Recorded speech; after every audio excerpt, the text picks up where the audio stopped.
Dios les bendiga, mis hermanos. Bienvenidos a nuestro estudio de los evangelios sinópticos y el evangelio de Juan. Hoy estaremos revisando el evangelio según San Lucas. La palabra del Señor nos muestra en el capítulo 19, versículo 10, porque el Hijo del Hombre vino a buscar y a salvar lo que se había perdido. Los propósitos que encontramos en cada uno de los evangelios nos ayudan a ver las diferentes facetas de Cristo Jesús. Mateo nos muestra a Jesús como rey, Marcos nos muestra a Jesús como siervo y hoy Lucas nos va a mostrar a Jesús como hombre. La próxima clase estaremos abordando el evangelio según San Juan y ahí estaremos viendo que Juan mostrará a Jesús como Dios. Una de las diferencias entre los escritores de los otros evangelios y Lucas es que este último presenta un largo relato del nacimiento de Cristo. Veamos. Mateo ofrece una genealogía de Jesús y dedica 8 versículos muy importantes a su concepción y nacimiento. Marcos no presenta relato alguno del nacimiento y Juan comienza desde la eternidad. Lucas indica claramente que el nacimiento de Jesús difiere de todos los demás nacimientos. Jesús no solamente nació, sino que fue enviado para desempeñar una tarea designada por el Padre. Esa tarea era buscar y salvar lo que se había perdido. La cita que comenzamos a leer al inicio de esta clase. El propósito de Lucas, por el cual él mueve su corazón para escribir el Evangelio guiado por el Espíritu Santo es para que conozcas bien la verdad de las cosas en las cuales has sido instruido. Lo encontramos en el capítulo 1, versículo 4. Vamos al Evangelio y vamos a dar lectura a esta porción. Capítulo 1, versículo 1. Puesto que ya muchos han tratado de poner en orden la historia de las cosas que entre nosotros han sido ciertísimas, tal como nos lo enseñaron los que desde el principio lo vieron con sus ojos y fueron ministros de la palabra. Me ha parecido también a mí, después de haber investigado con diligencia todas las cosas desde su origen, escribírtelas por orden, oh excelentísimo Teófilo, para que conozcáis la verdad, bien la verdad de las cosas en las cuales ha sido instruido. Veamos algo con claridad. Lucas tiene un propósito definido, mostrar la verdad de Cristo Jesús en un orden cronológico, pero de manera natural. Ahora, note lo que dice Lucas capítulo 19, versículo 10, porque el Hijo del Hombre vino a buscar y a salvar lo que se había perdido. Porque el Hijo del Hombre, el título Hijo del Hombre aparece 26 ocasiones en Lucas. Venir a buscar nos muestra que hay una iniciativa divina. Nosotros no buscamos a Dios. Él vino en la persona de Cristo Jesús a buscarnos. Pero no solamente a buscarnos, sino a salvarnos. ¿Cómo? A través de la cruz y la resurrección. ¿Y quién se había perdido? La humanidad. Todos estábamos perdidos. Pero Cristo, el Hijo del Hombre, vino a buscar y a salvar lo que se había perdido. Ahora, note la trascendencia de que en este Evangelio aparece 26 ocasiones el título Hijo del Hombre. Recuerde que el Evangelio de Lucas tiene la intención de mostrar a Jesús como hombre. ¿Cuáles son las características del Evangelio de Lucas? Número uno, adopta el estilo de la Septuaginta para mostrar que la historia de Jesús es un verdadero cumplimiento de las profecías del Antiguo Testamento. Nosotros vamos a encontrar porciones bíblicas que van a hacer referencia a la traducción de la Septuaginta. Esto no quiere decir que va a mencionar el título de la Septuaginta, no, de ninguna manera, sino que va a utilizar frases que en esa traducción aparece. Ahora bien, nosotros no manejamos esa traducción porque es una traducción al griego. Nosotros tenemos ya nuestras traducciones al castellano y de esa manera es que nosotros no identificamos con claridad esas referencias a la traducción Septuaginta. Segunda característica, en lugar de cananeo, Lucas pone celote. En Marcos habla de cananeo. En Lucas habla de celote.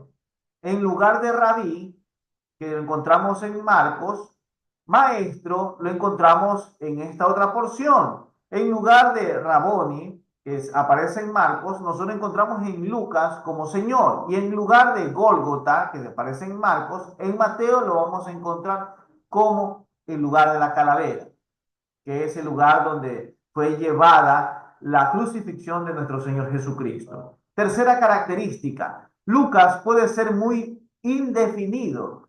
Utiliza frases como mientras. Lucas 5:12 dice, mientras Jesús estaba en una de las aldeas. Es muy general, es muy amplio en su descripción. Él se enfoca no tanto en el detalle de los lugares específicos, sino más bien en el acontecimiento que se va a dar. Vemos otra referencia, uno de aquellos días. Otra referencia, otro día de reposo. Entonces, vemos estas tres características que nos muestran que Lucas tiene una personalidad particular para describir los hechos, como dice él, que han sido ciertísimas entre nosotros. La recopilación de la información de Lucas. Lucas pasó algún tiempo en Jerusalén, lo encontramos en Hechos capítulo 21, versículo 17. Además, durante los años 58 al 60, mientras Pablo se encontraba preso en Cesarea, Lucas bien pudo haber consultado a varios testigos originales. Pudo uno de ellos haber sido la misma María, la madre de Jesús, o quizá alguno de los amigos íntimos o parientes cercanos de ella, a quienes ella había dado a conocer los hechos correspondientes a la concepción y al nacimiento de Jesús. Pero recuerde que el autor final o primario de la palabra es Dios mismo. Y Él utiliza su Espíritu Santo para iluminar e inspirar al escritor bíblico. Y aunque Lucas pudo haber hecho uso de estas fuentes, no quiere decir que él trabajó en independencia con el Espíritu Santo, porque de otra manera este libro dejaría de ser inspiración y perdería su carácter sobrenatural o su importancia como palabra de Dios. Por eso es muy importante que no desliguemos la presencia de Dios en medio de este relato del Evangelio. La paternidad literaria del Evangelio de Lucas. La tradición atribuye el tercer Evangelio a Lucas, a quien Pablo llama el médico amado. Tiene el peso de la evidencia a su favor, la paternidad literaria reconocida por los padres de la iglesia. Ahora, el nombre Lucas aparece solamente 3 veces en el Nuevo Testamento. Mírelo usted. Colosenses capítulo 4, versículo 14, Segunda Timoteo capítulo 4, versículo 11, Filemón capítulo 20, versículo 24, una comparación de Lucas, capítulo 1, versículos del 1 al 4, con Hechos, capítulo 1, versículo 2. En el primer tratado, o Teófilo, indica claramente que quien haya escrito Hechos también escribió el tercer evangelio. Mire usted. Por lo tanto, si descubrimos la identidad del escritor de Hechos, nuestro problema está resuelto. Por eso el versículo 3 del capítulo 1 que nos muestra algo decisivo en cuanto a la paternidad. Me ha parecido a mí también. Entonces, el escritor de Hechos es el mismo escritor del Evangelio de Lucas. Entonces, nosotros podemos directamente reconocer a través del relato bíblico quién es el escritor, pero también los padres de la iglesia atribuyeron, la tradición atribuye el Evangelio a Lucas, el médico amado. Lucas, teólogo y pastor. Mire usted, un buen teólogo, ¿qué característica tendrá? Tendrá característica de análisis lógico y sistemático. Su objetivo, el de un teólogo, va a ser persuadir a las personas a entender y aceptar la verdad doctrinal. No solamente que va a hablar de situaciones o de hechos, sino que él va a mostrar una columna vertebral doctrinal para que a través de esta explicación reflexiva, lógica, progresiva, coherente y convincente, Lucas o el teólogo muestre como un maestro el relato desde su origen. El Evangelio de Lucas es estrictamente cronológico, de principio a fin, porque usted notará que él comienza hablando acerca del anuncio del nacimiento de Juan. Él comienza a desmenuzar todo desde su origen. El principio teológico de Lucas es la soberanía de Dios en la historia. Lucas nos muestra el corazón de un pastor. ¿Cómo es esto? Mire, él dirige esta obra grandiosa a un individuo, un hombre, a quien llamó excelentísimo Teófilo. No se conocen detalles de esta persona o al respecto de él, pero el título excelentísimo sugiere que probablemente pertenecía al nivel superior de la sociedad. Mire que Lucas usa la misma frase en el libro de Hechos para designar a los gobernadores Félix y Festo. Mire, qué importante comenzar a ver no solo la escritura, sino el carácter del escritor. El escritor, inspirado por Dios, tuvo que tener este corazón de pastor, pero también la reflexión, análisis y trabajo sistemático que un teólogo lo puede hacer. Por eso, que usted estudie es muy bueno, porque no es solamente el enfoque en que solo el pastor o aquel que predica debe estudiar teología. No, de ninguna manera. Podemos ver con cuánto amor un teólogo puede dar clase a los niños. ¿Por qué? Porque es analítico, es lógico y también sistemático y puede persuadir con el mensaje precioso de la palabra a los niños. Ahora mire un líder de ministerio de adolescentes. Ahora mire un músico dentro de la iglesia y cualquier otro ministerio. Bien vale la pena prepararse con la palabra de Dios para poder conducir a la gente de una mejor manera hacia Dios. Veamos el bosquejo del Evangelio. Del capítulo 1 al capítulo 4, versículo 13, vemos el preludio al ministerio de Cristo. Capítulo 1, versículos del 1 al 4, vemos un prólogo donde él habla acerca de por qué ha realizado esta labor para poner en orden toda la historia y está dirigido a Teófilo. Vemos que en el capítulo 4, versículo 14 al capítulo 9, versículo 50, vemos el ministerio en Galilea, pero algo se nos pasaba por alto. En el preludio al ministerio de Jesús está el nacimiento. Y eso lo encontramos en el capítulo 1, versículo 5, hasta el capítulo 2, versículo 38. Mire cómo dice la palabra del Señor. Hubo en los días de Herodes, rey de Judea, un sacerdote llamado Zacarías. Y aquí vemos el anuncio del nacimiento de Juan. Pero note usted que habla acerca de Herodes, rey de Judea. Le invito a que vayamos un momento, por favor, al Evangelio de Juan. Acompáñeme en su Biblia para que usted pueda visualizar lo que le quiero mostrar.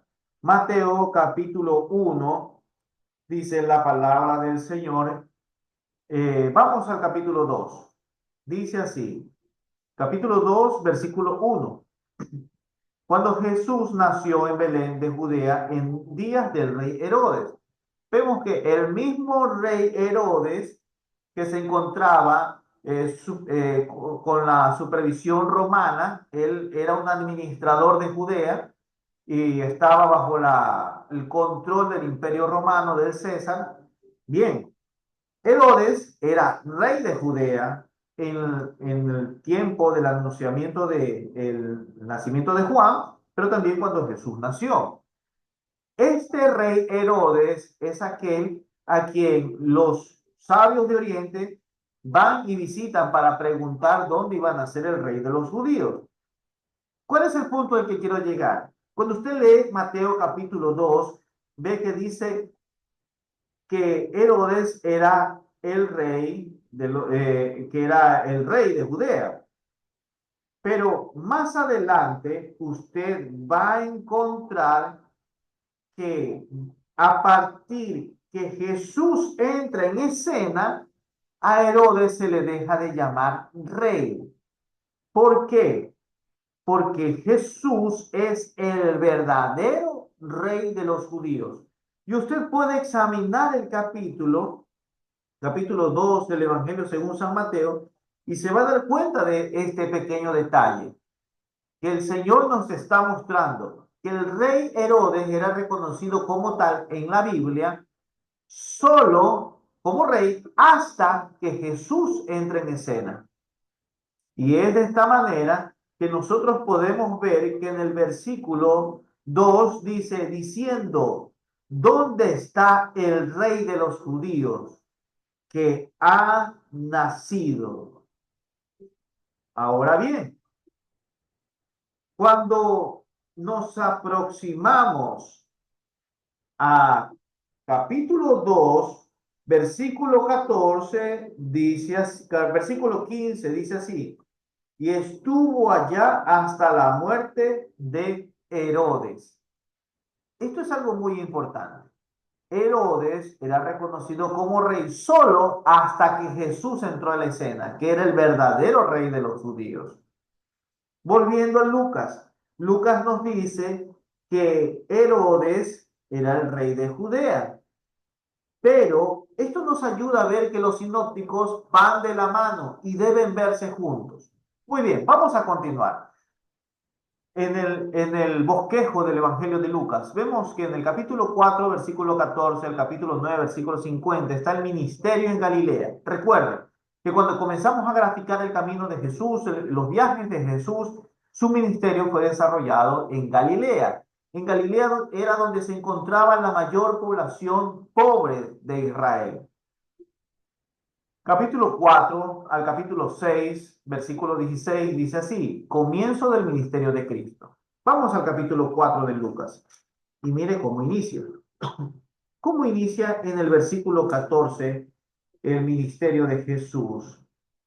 Dice así, 4:14, y Jesús volvió en el poder del Espíritu a Galilea.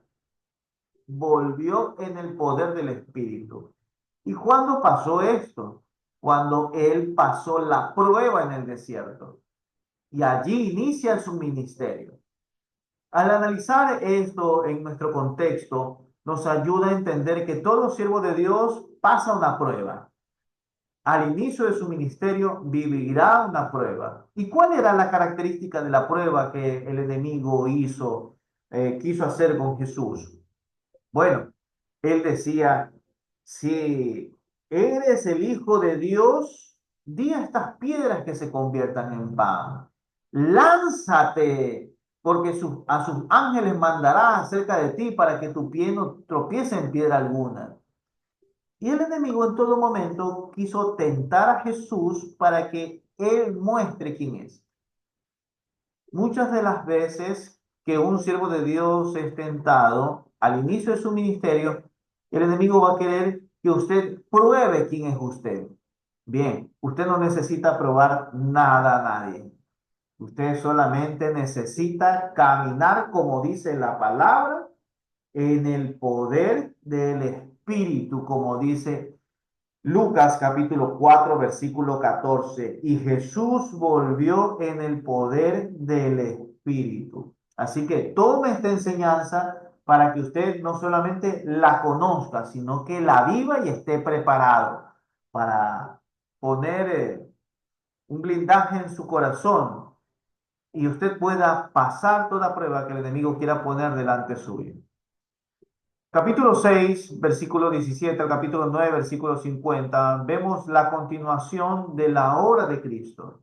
El Señor Jesús desarrolla su ministerio y Él nos muestra a través de este pasaje que esta obra él la desarrolla en Galilea, donde se encontraba la mayor necesidad que había en el pueblo. Veamos ahora, en el capítulo 9, versículo 51, en el capítulo 19, versículo 27, vemos que Jesús va a Samaria, como lo vimos en el Evangelio de Mateo, va a Betania, Judea, a Perea. El Señor Jesús tuvo algunos recorridos, algunos viajes. ¿Por qué? Porque Él vino a buscar y a salvar lo que se había perdido.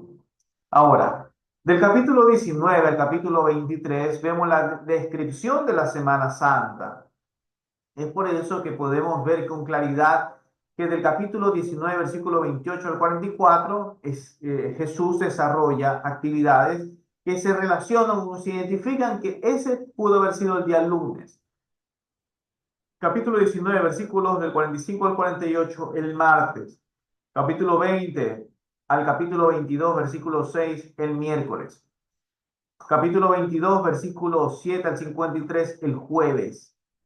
Capítulo 22 al capítulo 23, vemos que es el relato del viernes.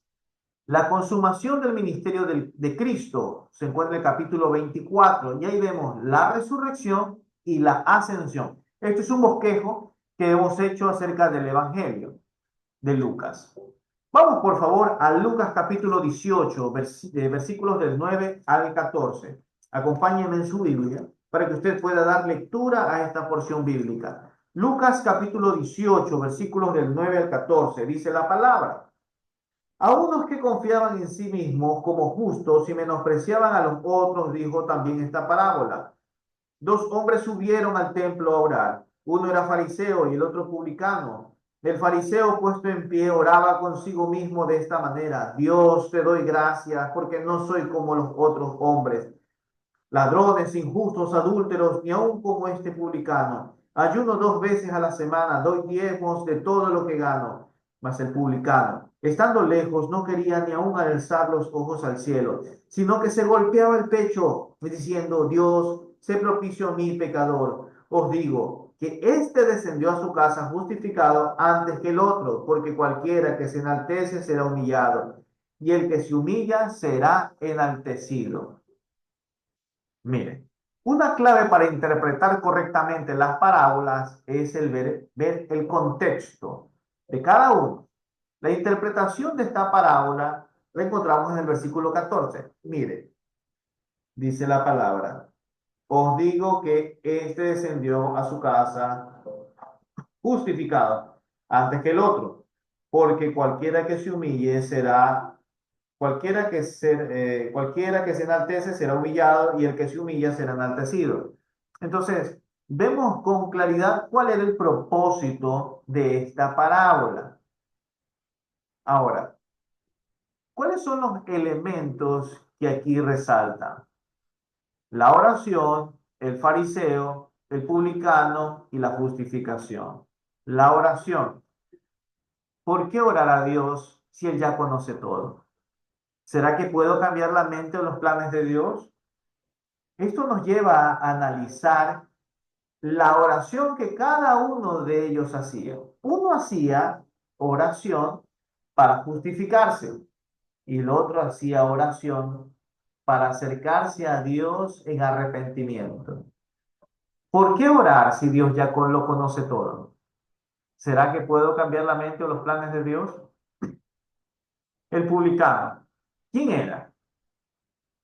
¿Cuál era la apreciación que la sociedad tenía de ellos? Porque vemos que el fariseo lo despreció. Ahora nos planteamos otra pregunta. ¿Qué pensaba Jesús de los publicanos? ¿Quiénes eran los publicanos? Los publicanos eran recaudadores de impuestos, hombres adinerados quienes pactaban con el gobierno romano para encargarse de la recolección de los impuestos de un distrito del Estado imperial romano. Estos trabajos no eran un ejercicio público que era sometido a concurso, no. Había gente adinerada que compraba esos puestos y los publicanos eran aquellos. Y ellos se encargaban de hacer recolección de impuestos. Pero ¿Cuál era el enfoque de esta recaudación? El puesto para publicano tenía un precio. Entonces, ellos tenían que cobrar el impuesto y además del impuesto, sacar su ganancia, pero también recuperar lo que habían invertido para tener el puesto. Entonces, los rubros que ellos cobraban eran muy altos. ¿Cuál era la apreciación de la sociedad sobre ellos? Vemos que la cabeza de de todas las personas indeseables eran los publicanos. Debajo de los publicanos estaban los pecadores. De las personas despreciables o marginadas dentro de la sociedad, en primer lugar estaban los publicanos, luego los pecadores. ¿Qué pensaba Jesús de ellos? Jesús pensaba de ellos que al igual que cualquier otro ser humano sobre la faz de la tierra, necesitaban la oportunidad de la gracia salvadora. Veamos Mateo capítulo 9. Mateo capítulo 9, versículos del 9 al 12. Dice así la palabra del Señor.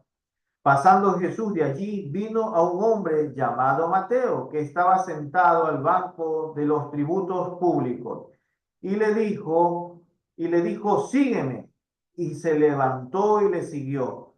Y aconteció que estando él sentado a la mesa en la casa, he aquí muchos publicanos y pecadores que habían venido se juntaron juntamente a la mesa con Jesús y sus discípulos. Cuando vieron esto los fariseos, dijeron a los discípulos, ¿por qué come vuestro maestro con los publicanos y pecadores? Al oír esto, Jesús les dijo, los sanos no tienen enfermedad de médico, sino los enfermos. Eso pensaba Jesús de los publicanos, que al igual que otro ser humano necesitaba la gracia salvadora de su persona. ¿Quiénes eran los fariseos? ¿Cuál era la apreciación que la sociedad tenía de ellos? ¿Qué pensaba Jesús de ellos? ¿Qué nos dice Jesús de ellos? ¿Quiénes eran los fariseos? Bueno, los fariseos eran uno de los grupos religiosos que habían dentro de Israel. Su nombre viene del arameo y significa separado, dando a entender que ellos eran separados del pecado. ¿Quiénes eran? Se distinguían por proclamar la ley de Moisés, tener apariencia de piedad porque ayunaban y diezmaban estrictamente. ¿Cuál era la apreciación de la sociedad sobre ellos? La sociedad los respetaba, eran personas admiradas. Pero ¿qué pensaba Jesús de ellos? Mire, Juan el Bautista los llamó generación de víboras. Jesús denunció su orgullo, hipocresía y también negligencia de los elementos esenciales de la ley, en tanto que ellos daban a entender, daban un realce a puntos subordinados de la ley.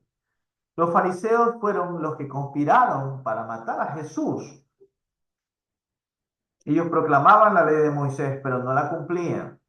Tenían apariencia de piedad porque ayunaban, pero por dentro eran injustos. Ellos diezmaban estrictamente, pero no tenían amor por Dios. Eso Jesús pensaba de ellos porque conocía sus intenciones y sus corazones. ¿Qué nos dice el Señor sobre ellos? Mateo capítulo 5, versículo 20. Vamos a esta porción. Mateo 5:20 dice, porque os digo que si vuestra justicia no fuere mayor que la de los escribas y fariseos, no entraréis en el reino de los cielos. Eso es lo que nos dice el Señor. Ahora, debemos tener mucho cuidado, porque los publicanos eran odiados, mientras que los fariseos eran admirados. ¿Por qué eran admirados? Porque conocían la palabra. Y nosotros debemos tener mucho cuidado porque podemos jactarnos de conocer la palabra, pero nuestro corazón puede envanecerse como sucedió con los fariseos. Mas el publicano, entendiendo que era pecador, clamaba a Dios. Y es algo que nosotros necesitamos hacer, reconocer que necesitamos a Dios con todas nuestras fuerzas. No podemos pensar que por conocer la palabra, por congregarnos los domingos o por servirle a Dios, somos mejor que los fariseos, porque ellos proclamaban la ley de Moisés. Y viene la pregunta, ¿usted está compartiendo su fe? Tenían apariencia de piedad porque ayunaban. La pregunta es, ¿usted está ayunando? Diezmaban estrictamente. ¿Usted está diezmando? ¿Es su justicia mayor que la de los fariseos? Pero ¿qué nos dice el Señor de la justificación? Lucas 18:14 dice, os digo que este, el publicano, descendió a su casa justificado antes que el otro, porque cualquiera que se enaltece será humillado, y el que se humilla será enaltecido. Es importante reconocer que la obra de Cristo sobre esta tierra al venir en su humanidad siendo hombre fue para salvar a aquellos que se habían perdido.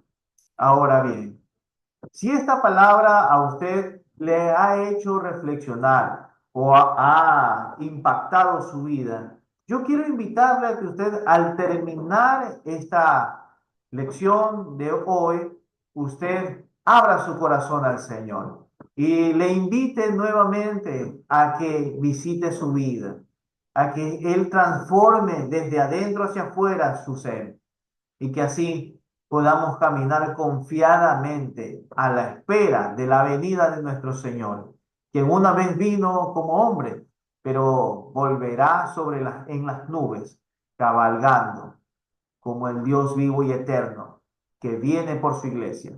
Bien, mis hermanos, esa ha sido la clase por hoy. Un abrazo grande. Que Dios les bendiga.